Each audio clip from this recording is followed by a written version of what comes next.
Hi everyone, good evening. My name is Harshit Arun. In this week, we are discussing about thin or thick client approach on software architecture. To give an introduction about thin and thick clients, these are two types of clients which serves different purposes in computing needs. First, thick client. A thick client is a client that executes user requests irrespective of the central server. In this form of system architecture, the central server can be used as a particular directory that is later processed and delivered by a desktop device to the user. A thin client that can communicate processing of information to a server without the use of its computer's computational power is known as thin client. Such a client's operating system capacity is highly restricted and must be adequate to launch all required network software through a web interface. So now when these clients are compared to each other, thin client has an upper hand in relation to the benefits and advantages when compared to the thick client. Therefore, I would pick the thin client approach to the software architecture.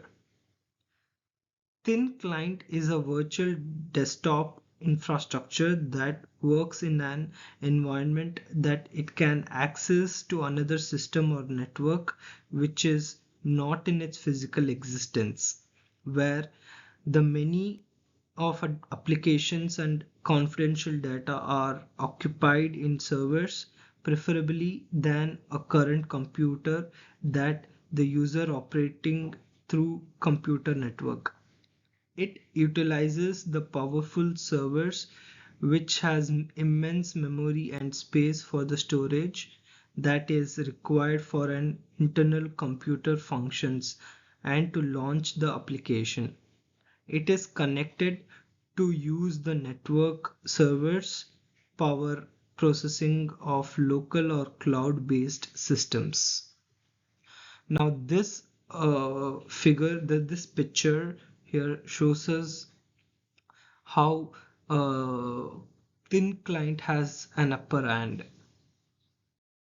Now coming to the roles of the thin client in the server side and client side programming and the load of the network are: in server side programming, the thin client acts as a program that is executed on the server delivering the content to the web pages, whereas the client side programming, the thin client executes the program on the client system, which acts as a web browser and provides the display to the clients.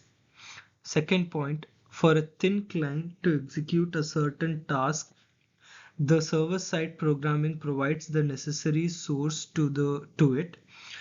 The method of getting and streamlining operations from the server is managed by client-side programming for the thin client, where the client simply asks the resource it requires from the host rather than downloading all the structured programs and documents required to finish the task. The client server pattern distributes or separately assign the work among the network administrator. That is, it's a connection where one program, that is the server, provides the source to another program, that is the client, on a request.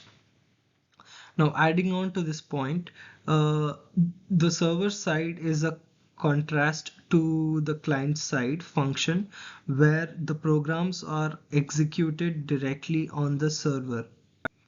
Fourth point, the JavaScript, HTML, CSS, AJAX, and VB script are the computer programming language that the user executes to communicate with the web on the client side.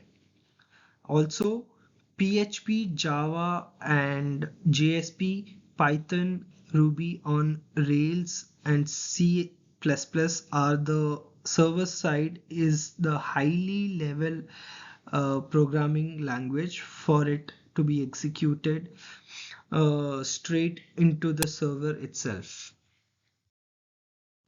In the client server computing model, the server supervises all demanding functions and freeing the PC resource, since the client only regulates user input and output, where the same program can be executed on several client devices. Client serving program. The client serving method can be used to create a wide variety of applications such as transferring of documents, web and email applications, etc. with features which includes managing demand increase, steadiness and the upkeep. The client-server pattern has emerged as one of the most widely used approaches for designing networked application, which since it can be used to contrast simple assistance programs. The features of a client server enable each client to link towards a domain controller and request the requirements of its service. The server subsequently delivers the provides and the sufficient desired functionality. First point among that, server side load balancing.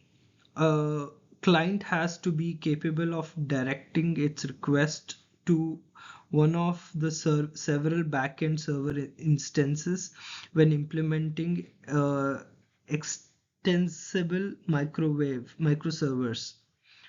The load balancer at the server side maintains a database of each instance of backend servers. Whenever a client requests this balancer, it routes the request using various methodologies such as round robin to a specific server's instances. Client-side balancing. The client initiates the load balancing decision. The client can use a naming server, for example, Netflix Eureka, to acquire a set of registered backend multiple servers and then employ client load balancing libraries to channel requests to one of those backend occurrence such as Netflix Robin.